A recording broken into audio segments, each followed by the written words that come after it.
सब लोग आ गए क्या भाई? नमस्ते। नमस्ते जी।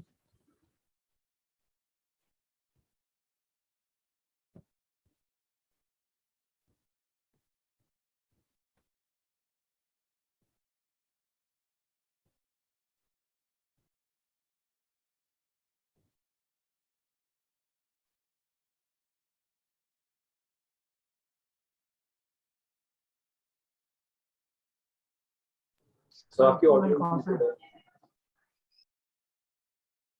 कैसे होगी? सब देखने रहे। आ रही है सर आवाज। मैं ये पूछ रहा हूँ कि तुमने कुछ इसके बारे में थोड़ा पढ़ा है, कर्व सरफेस के रिफ्लेक्शन के बारे में? नहीं हाँ पढ़ा? सर, आ गया था समझ मेरे को। यस सर आ गया। चलो मैं जरा एक बार एक्सप्लेन कर देता हूँ। देखो इसमें क्या है भाई, कि जो रे डायग्राम के जो रूल्स हैं वो पहले जैसे ही होंगे। मतलब यस सर। एक तो ये कि अगर सपोज करो कहीं पे तुम्हें इंसिडेंट रे कहीं भी दिखाई दे किसी भी एक मिरर के लिए, मतलब हर मिरर के लिए हर बार सेम रूल एप्लीकेबल होगा। जैसे ये इंसिडेंट रे है, ये है भाई,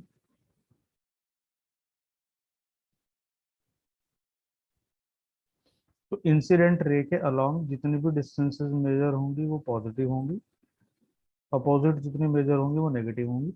और जहां से हम मेजर करेंगे वो centre of the curve surface, जिसे हम लोग पोल भी कह सकते हैं, या इसको ऑप्टिकल सेंटर भी कहते हैं। अब सुनो, ये तो ये वाला केस हो गया।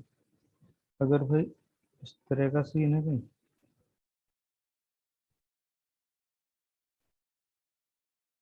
कि जो इंसिडेंट रे है वो लेफ्ट साइड से ना आके भाई राइट साइड से आ जाए,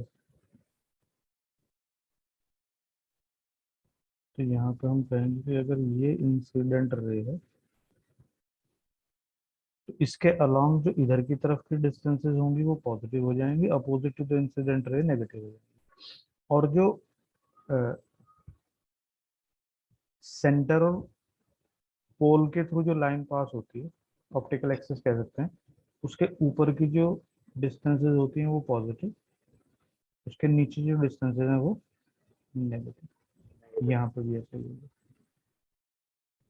और रिफ्रैक्शन के जो लॉज हैं वो एज यूजुअल हैं जो पहले हमने प्लेन सरफेस के लिए पढ़े। अब देखो जरा ध्यान से।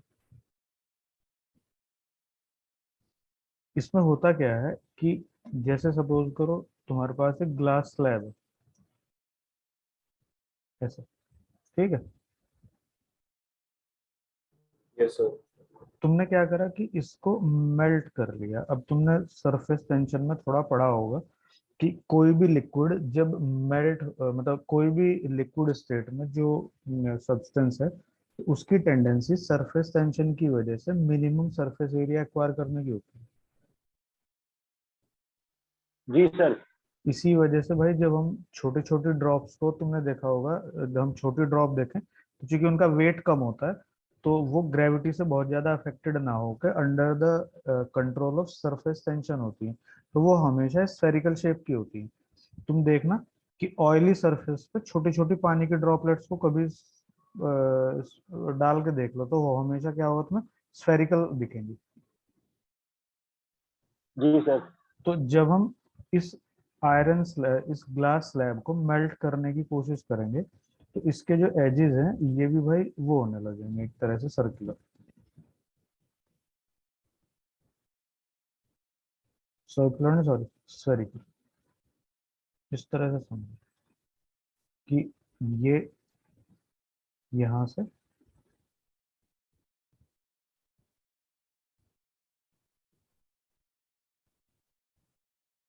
ये जो सरफेस है ये,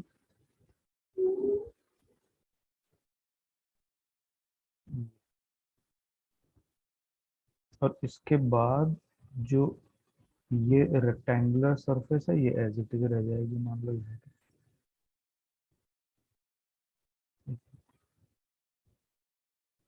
ठीक है ना? अब अगर तुम इसको ठीक से समझने की कोशिश करोगे तो ये चीजें तुम्हें इस तरह की दिखेंगी भाई, ऐसे। सर आपने क्या करवाया? जो करवाया तुम्हारे सामने ही है भाई।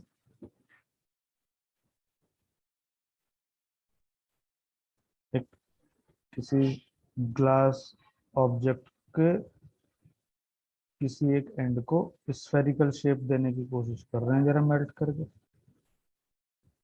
समझ गया ना भाई? ठीक। अरे किसी को डाउट है यहाँ तक कोई? No sir. अब तुम ये देखो कि ये जो स्फेरिकल एंड बनाया हमने यहाँ पर, ये इस स्फेयर का पार्ट है। तो इस स्फेयर का भाई सेंटर जो है वो तुम्हें यहाँ पे दिख रहा है।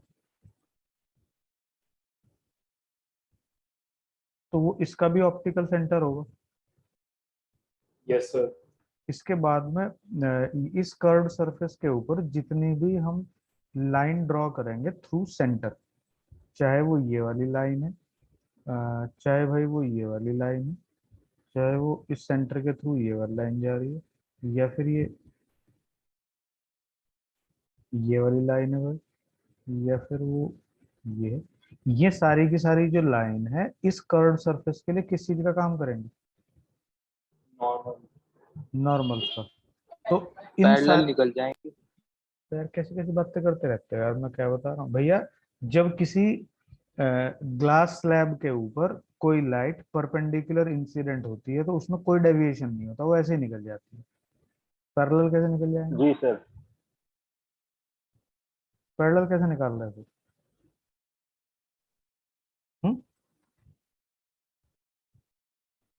अक्षरित,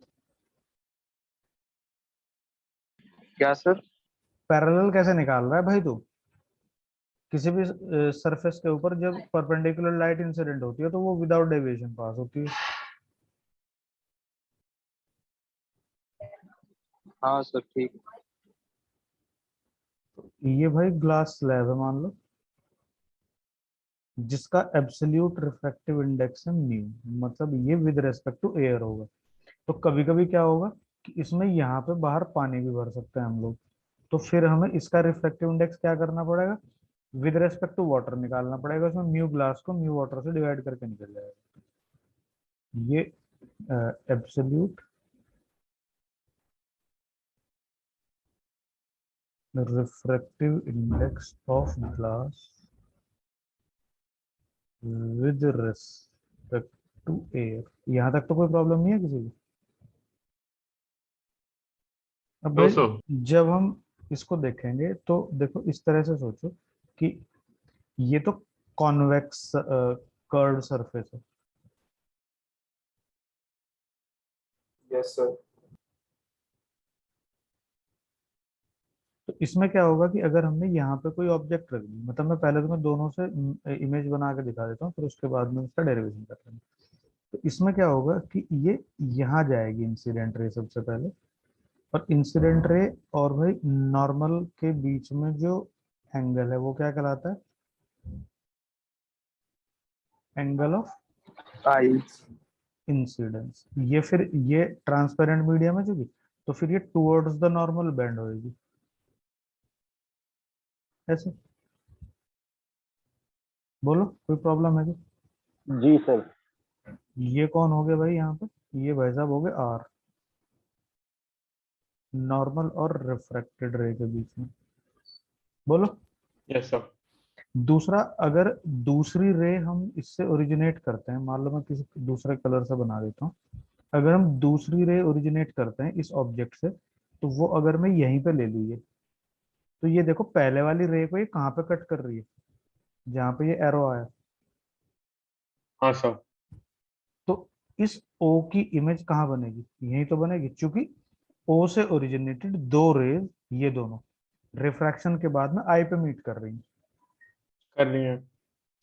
जहां ऑब्जेक्ट रखी है तो उसकी डिस्टेंस को हम यू मार्क करेंगे भाई, और centre of that sphere of which here spherical portion is use, उसके लिए हम लोग यूज करेंगे सेंटर ऑफ कर्वेचर तक की डिस्टेंस, ये कैपिटल आर हो जाएगी।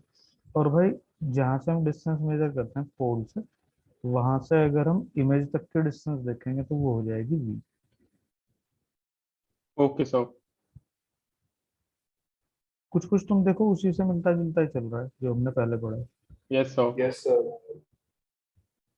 ये पॉइंट मान लीजिएगा भाई n है, यहाँ से तुम इसके ऊपर परपेंडिकुलर ड्रॉ कर दो, ये m है, और ये पॉइंट सपोज कर लीजिएगा यहाँ से ये o है।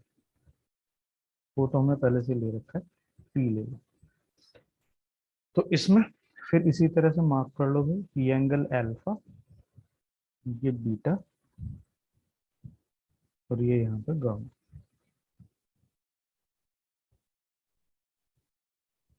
बोलो यहाँ तक समझ आ गई? Yes sir. ये रिफ्रैक्शन है कॉन्वेक्स कर्व्ड सरफेस से। अगर हम इसी को सिमिलरली कॉनकेव से बनाएं, एक का डेरिवेशन मैं करूंगा, एक का तुम कर लेना, नहीं होता तो फिर मेरे से पूछ लेना। Okay sir. देखो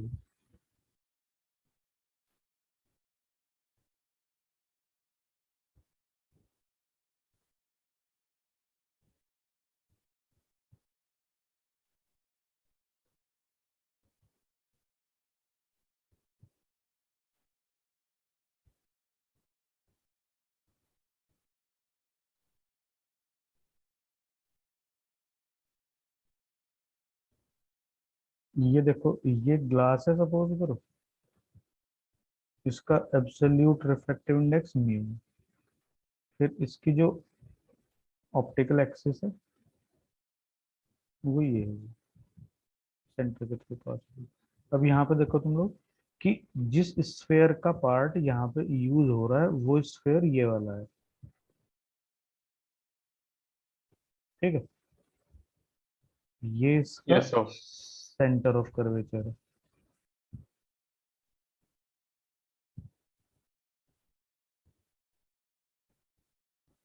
अब सेंटर ऑफ कर्वेचर से जितनी भी लाइन ड्रॉ की जाएंगी वो क्या होंगी भाई?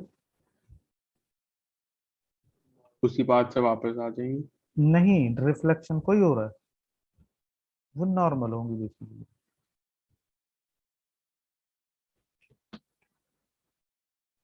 नहीं समझे? हाँ सर। ऑब्जेक्ट सपोज करो तुमने यहाँ रखी, तो यहाँ से एक रे गई ऐसे, ये, ठीक है ना। Yes sir. तो इसकी जो फोटो है वो थोड़ी सी मतलब बनेगी कंजस्टेड सी, तो इसलिए इसको मैं कर दूंगा, बाकी वो थोड़ा क्लियर फिगर वाला है वो तुम करके देख लेना। अब नॉर्मल और इंसिडेंट रे के बीच में जो एंगल है वो आई है, एंगल ऑफ इंसिडेंस। अब जब हम रेयर टू डेंसर जा रहे हैं तो रे क्या होगी भाई? टूवर्ड्स द नॉर्मल बेंड होगी क्या? बोलो। ये एंगल यस कितना है? सर। आर। अब तुम ये देखो कि ये जो ये लाइन है, अगर मैं इसको पीछे की तरफ एक्सटेंड करता हूँ यहाँ पे, तो ये जो ये वाली रे है ये कहाँ से आती हुई दिखेगी? ये रे पीछे से तो आती हुई दिखेगी यहाँ से। बोलो। Yes, sir. Yes, दो sir. पॉइंट के बीच में sir. मैं थोड़ा सा दूसरे कलर से बना देता हूँ दोस्तों, लाइट से। ये रे तुम्हें ऐसा लगेगा भाई कि ये यहाँ कहीं से आ रही है इस जगह से। बोलो, इसमें कोई किसी को प्रॉब्लम है क्या? No, sir. तो ये जहां से, अब तुम देखो ध्यान से, यहाँ से इस ऑब्जेक्ट ओ से दो रे ओरिजिनेट होंगी मान लो। एक तो भाई ये है जो इधर की तरफ आ रही है ये, और एक ये ऊपर की तरफ गई। आंख को लगेगा कि ये रे, एक तो ये इधर से आ रही है ये वाली, इस जगह से आई से, और एक ये सीधी जा रही है, ये यहाँ चली जाएगी। तो बेसिकली ये रे नंबर 1 और ये रे नंबर 2 पॉइंट आई से ही तो ओरिजिनेट होते हुए दिखेंगे। Yes Yes, sir. sir. तो ये इस ऑब्जेक्ट की इमेज बनेगी। अब अगर हम डिस्टेंसेस को मार्क करें तो भाई ये जो ये डिस्टेंस है ये ऑब्जेक्ट की डिस्टेंस है, u है, ये इमेज की डिस्टेंस है, ये v है, ये सेंटर ऑफ कर्वेचर तक की डिस्टेंस है, ये r। बताओ यहाँ तक किसी को कोई प्रॉब्लम है? No problem sir. No, sir. ये u है, ये बेसिकली v है, और भाई ये r। किसका फोन है? एक मिनट यार, किसी का फोन है जरा इसमें।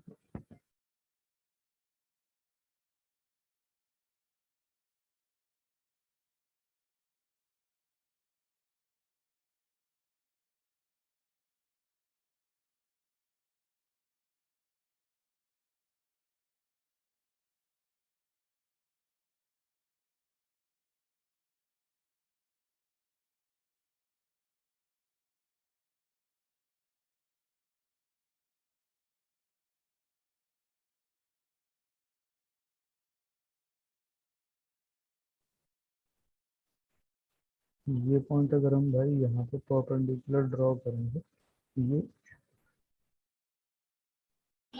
बताओ यहाँ तक समझ आ गया क्या सबको?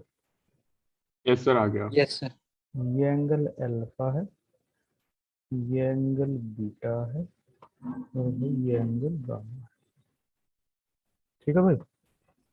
जी सर। तो अब हम जरा थोड़ा सा दिमाग लगाने की कोशिश करेंगे एक बार। पहले तो ये देखो कि ये जो एंगल आर है, ये तुम्हें लेफ्ट साइड में कौन से वाला एंगल आर दिखेगा? INC।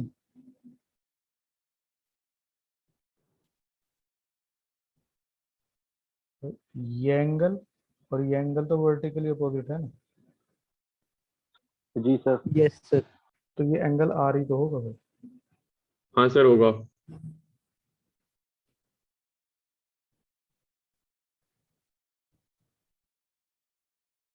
किसी को प्रॉब्लम हो तो बता देना भाई। और जो एंगल है ONC, ये आई है। ठीक है ना? Yes, sir. Yes sir. मतलब अब हम देखो, जब हम कर्व्ड सरफेस, जब हम फ्लैट सरफेस से रिफ्रैक्शन कर रहे थे, तो तुम्हें याद हो जो एच डैश थी वो h बाई म्यू, या फिर एच डैश जो थी वो म्यू एच की, ये डिपेंड करता था कि हम नीचे से ऊपर की तरफ देख रहे हैं या ऊपर से नीचे देख रहे हैं। Yes, sir. यहाँ फ्लैट सरफेस नहीं है, यहाँ कर्व्ड सरफेस है, तो एक ऑब्जेक्ट जो u डिस्टेंस दूर रखी होगी वो v डिस्टेंस दूर दिखेगी, और तुम्हें दी होगी सिर्फ कर्व्ड सरफेस की रेडियस, और कर्व्ड सरफेस जिस मटेरियल से बनी है उसका म्यू। तो हमें एक फार्मूला डराइव करना है जिससे कि हम उस फार्मूला को यूज करके object, image, radius of curvature और म्यू में रिलेशन एस्टेब्लिश कर दें। ठीक है भाई। अब तुम ये देखो जरा, जैसे एक सरफेस ये है, दिखाई दे रही ना, एक सरफेस ये है हाँ भाई, सर। ये। तो तुम इस सरफेस को यहाँ से कट करो, इस सरफेस को यहाँ से कट करो, तो तुम्हारे पास ये तो सिचुएशन बनी जी सर। Yes sir. इस तरह की। भाई इतने पार्ट को देखो जी सर। और फिर इतने पार्ट को देखो, तो इन दोनों को मिला दो। जब इन दोनों को मिलाओगे तो भाई क्या बनेगा? लेंस ही तो बनेगा। तो इस लेंस में बेसिकली एक बार इस सरफेस से रिफ्रैक्शन होता है इस रे का, फिर दूसरी सरफेस से, तो ये दोनों कर्व्ड सरफेस है। तो जो काम हम यहाँ कर रहे हैं वो काम हमें लेंस के केस में दो बार करना पड़ेगा। Okay sir.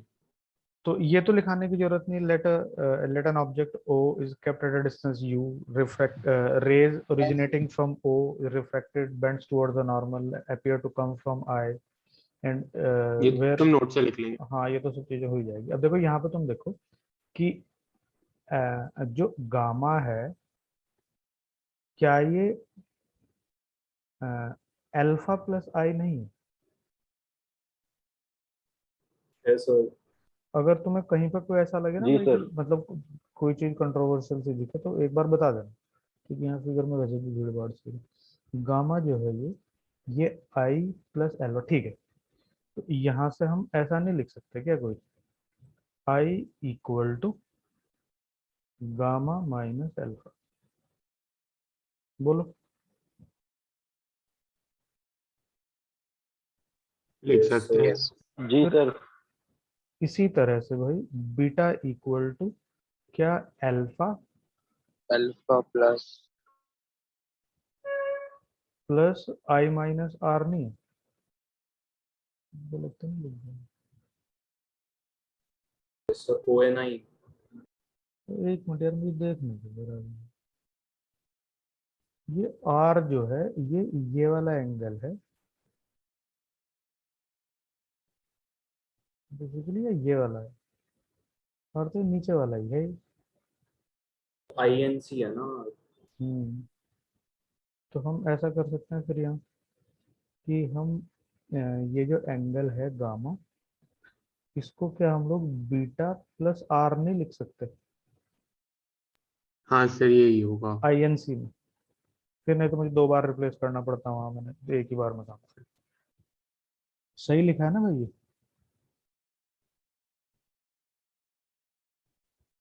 हम्म। एक सेकंड सर। हाँ चेक कर लो भाई एक बार। यस सर, सही है। क्योंकि अगर ये गलत हो गया तो फिर दोबारा से शुरू करना पड़ेगा। सही है सर। ये यहाँ तक समझ आ गया सबको? Yes yes. सर।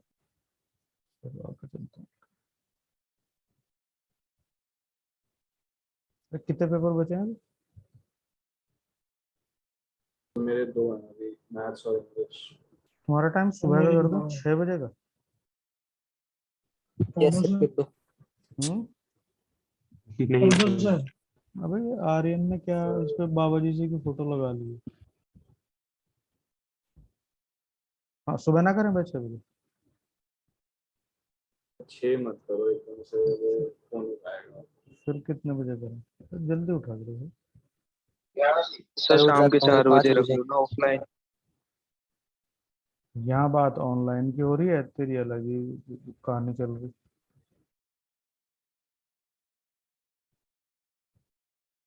सर आप कह रहे थे ना। मैं तो कहता ही रहता हूँ भाई, ऑनलाइन पढ़ाना तो जिंदगी में भारी हो रहा है अभी।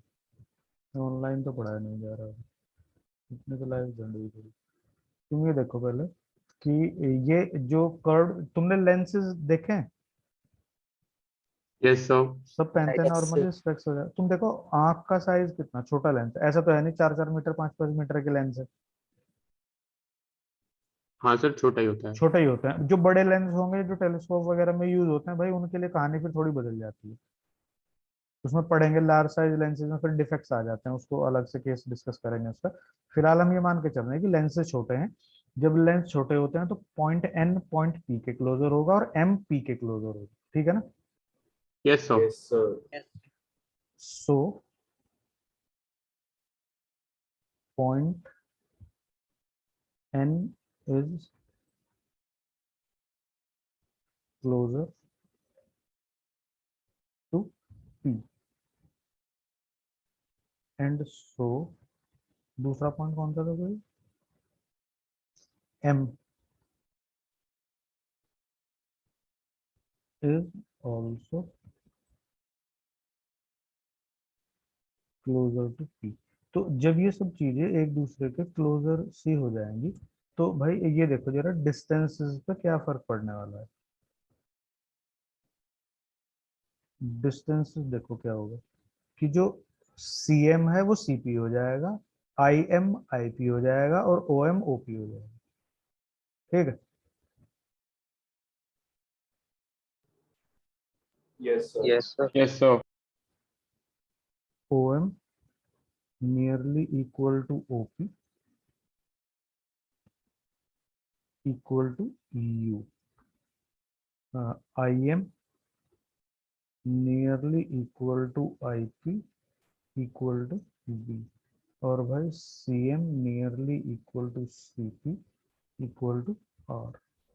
अब तुम ये देखो कि जब पॉइंट एम इसके क्लोजर होगा पी के, जब पॉइंट एन पी के क्लोजर होगा, तो भाई ये एंगल्स भी तो छोटे छोटे होंगे। Sir. Here angles are small, तो यहाँ sine I nearly equal to I nearly equal to 10 sine R nearly sir ये इक्वल 10i के टू, बराबर क्यों हुआ? ये जब हम वैल्यू निकालते हैं भाई साइन और 10 की वैल्यू सेम आती है छोटे एंगल पे।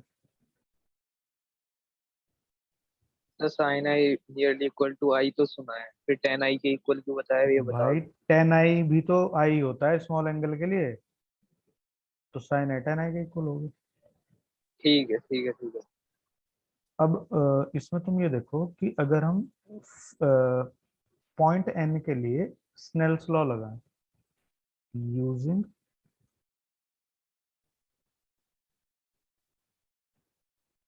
Snell's law at point N for curved surface, क्या होता है भाई? Sine I upon sine I upon sine R. Equal to mu equal to I upon R. बोलो कोई प्रॉब्लम है क्या? सर अब भाई तो अगर म्यू हम, टू अपॉन म्यू वन होगा ना। हाँ, ये बुक में कुछ उसी तरह का डेरिवेशन दिया है। बुक में क्या दिया है भाई कि तुम्हें डरने की जरूरत नहीं है, कभी बुक के उसको देख के तुम डर जाओ। उन्होंने क्या लिया है, यहाँ का रिफ्रैक्टिव इंडेक्स म्यू वन लिया है, यहाँ का रिफ्रैक्टिव इंडेक्स म्यू टू लिया है। तो ये जो म्यू है अभी तो एयर के रेस्पेक्ट में, फिर म्यू वन के रेस्पेक्ट में हो जाएगा। तो यहाँ म्यू टू को, फिर हम म्यू को रख लेंगे mu two upon mu one, वो रिलेटिव हो ठीक है जाएगा। सर। कोई प्रॉब्लम नहीं यस आने की, सर। तो आराम से कर लोगे।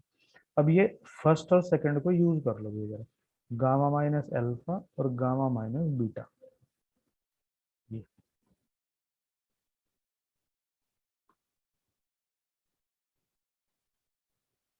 यहाँ हो जाएगा gamma minus alpha upon gamma minus beta equal to mu. फिर ये हो गया भाई यहाँ से gamma minus alpha equal to mu times gamma minus beta. ये हो जाएगा यहाँ से गामा, ये हो जाएगा यहाँ से mu times beta minus alpha equal to mu minus one into, ये चेक करना जरा, समझ आ गया क्या?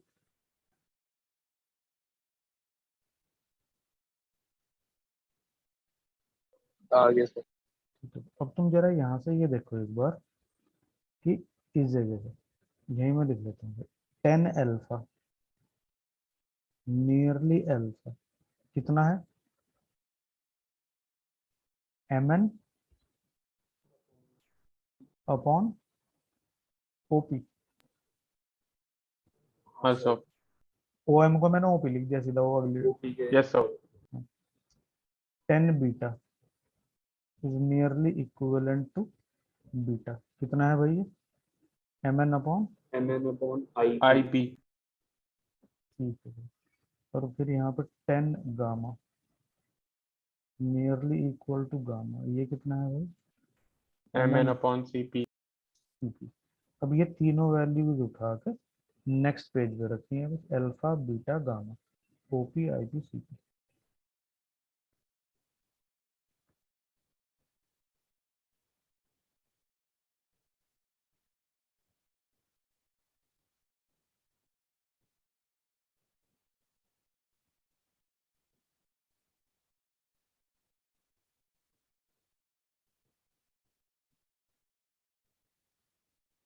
बोलो कोई प्रॉब्लम है क्या? सर।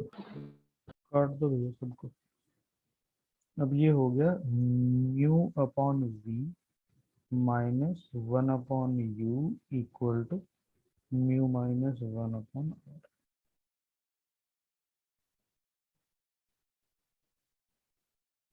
कोई किसी को प्रॉब्लम हो तो बोलो भाई। Hmm, no sir. ठीक है। अब इसके बाद हम क्या करेंगे, इसमें अभी हमने साइन कन्वेंशन यूज नहीं करा है। हाँ सर। Using sign convention. अब तुम यहाँ पे देखो, एक बात ध्यान रखना कि जब फॉर्मूला हम डेराइव करेंगे कॉन्वेक्स के लिए, तो इस स्टेज पे फॉर्मूला अलग आएगा, ये नहीं आएगा मतलब। Yes okay sir. Sir.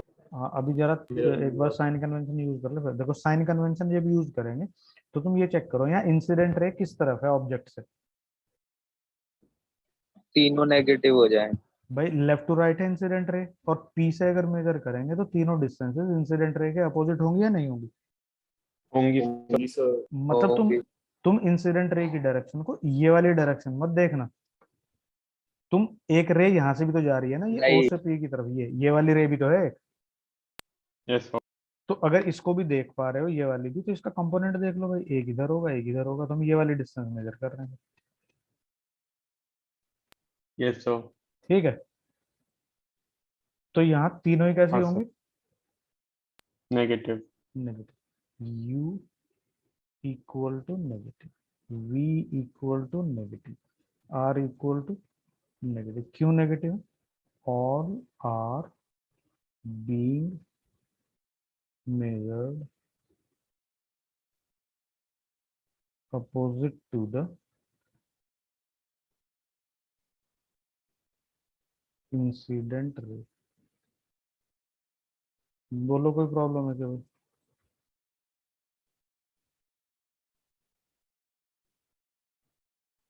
No sir. Mu by minus V minus one upon minus U equal to mu minus one upon minus R. तो भाई ये वाला, ये नेगेटिव, सब कट गया आपस में।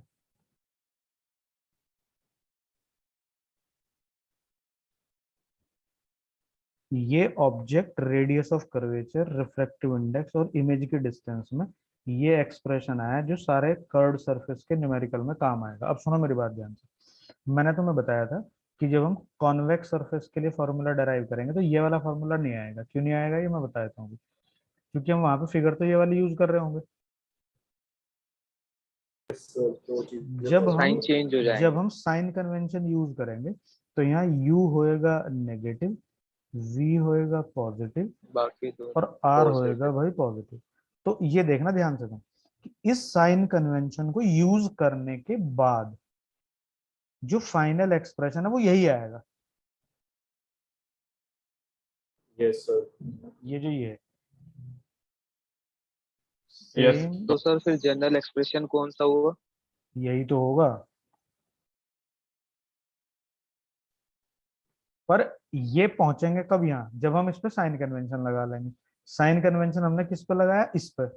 तो ये फॉर्मूला वहां पे थोड़ा अलग मिलेगा, जिससे कि इसमें ये वाला देखो, इसमें तो सारे नेगेटिव थे, इसमें दो पॉजिटिव एक नेगेटिव है। तो जब ये दो पॉजिटिव एक नेगेटिव हम यूज कर लेंगे तो फाइनली हम यहाँ पहुंच जाएंगे इस जगह। तो ये फाइनल एक्सप्रेशन सेम ही रहेगा। तो इसका मतलब जब वहां दो पॉजिटिव एक नेगेटिव है तो ये तो सेम नहीं रहने वाला ना भाई। इसमें तो सारे के तब सारे एक साइन, बार। सब जगह का साइन कन्वेंशन लगाने के बाद हमने देखा यहाँ तीनों चीजें नेगेटिव है। Yes sir. तो फाइनल एक्सप्रेशन ये आया।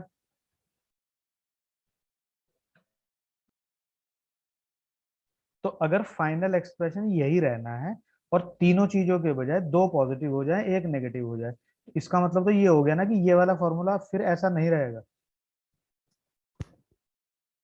जी सर। तो इसका क्या मतलब है कि सिर्फ तुम्हें एक्सप्रेशन में यहाँ चेंज देखने को मिलेगा जब तुम इस पे साइन कन्वेंशन लगा लोगे। तो कॉन्वेक्स के लिए भी यही फॉर्मूला बनेगा जो यहाँ पे है। सर। हाँ भाई।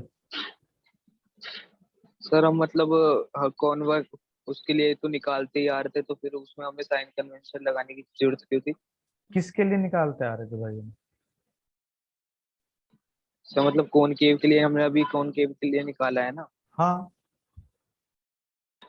तो सर जो हमारा एक्सप्रेशन आया है हम्म। उसमें हमने सर फिर साइन कन्वेंशन क्यों लगाया? वे तो सही आना चाहिए था ना एक्सप्रेशन, हमने तो मतलब सब अरे चीजें भाई, ली है जब ना। तुम साइन कन्वेंशन इसलिए लगाया, जब तुम ऑब्जेक्ट और इमेज की डिस्टेंसेस वहां पे देखोगे क्वेश्चन में, तो वहां पे तो तुम्हें इंसिडेंट रे के अपोजिट है इमेज या उसके फेवर में है, वहां से तो वैल्यू रखनी पड़ेगी ना तुम्हें। ठीक है सर। तो तुम कॉन्वेक्स का करके देखोगे भाई खुद ही? बोलो। Yes sir. तो अगर तुम्हारे से ये नहीं होता है डराइव तो मुझे बता देना, फिर कल मैं एक्सप्लेन कर दूंगा। बोलो ठीक है। समझ आया नहीं? Okay sir. आ गया। हाँ, एक तो तुम थोड़ा सा इसको कल करके देखना कि तुम्हारे से होता है या नहीं होता। दूसरा, तुम लोग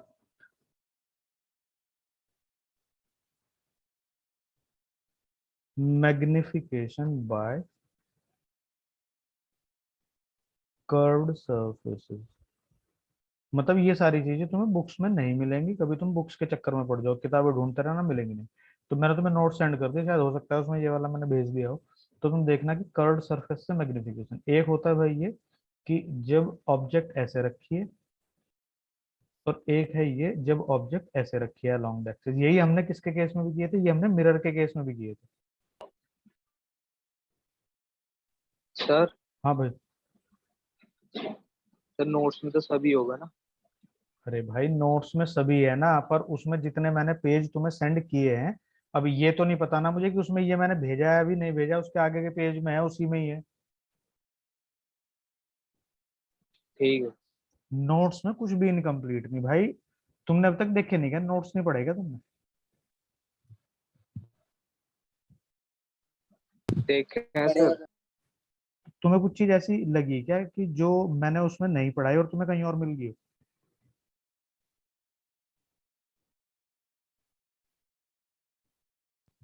फ्लेक्स थ्योरम में एक ऑप्टिकल फाइबर है। अरे भाई, ऑप्टिकल फाइबर तो मतलब कुछ भी नहीं यार, वो तो TIR के ऊपर बेस्ड है भाई। उसमें छोटे छोटे पाइप होते हैं ऐसे, उसमें ये अंदर वाली जो सरफेस है इसका रिफ्लेक्टिव इंडेक्स ज्यादा होता है, बाहर वाली का कम होता है। यहाँ से लाइट भेजो, यहाँ जी TIR हो सर। जाता है, वो अंदर आती है। ये कोई पढ़ाने की चीज कोई है? तो एप्लीकेशन टाइप है हाँ, मतलब। कुछ है ही नहीं उसमें भी। जी वो तो सर। ये है कि जो डॉक्टर वगैरह यूज करते हैं एंडोस्कोपी वगैरह के लिए, उसमें यूज होता है, या उसमें इलेक्ट्रिकल ये सिग्नल भेजने के काम आता है। मैं तुम्हारे से ये पूछ रहा हूँ कि बेसिकली जितना मैंने तुम्हें अभी तक पढ़ाया है उसमें तुम्हें कोई ऐसा लगा है कि अभी तक कि मैंने कुछ चीज छोड़ दी हो तुम्हें, जो कहीं और मिल गई हो, समझ ना आई?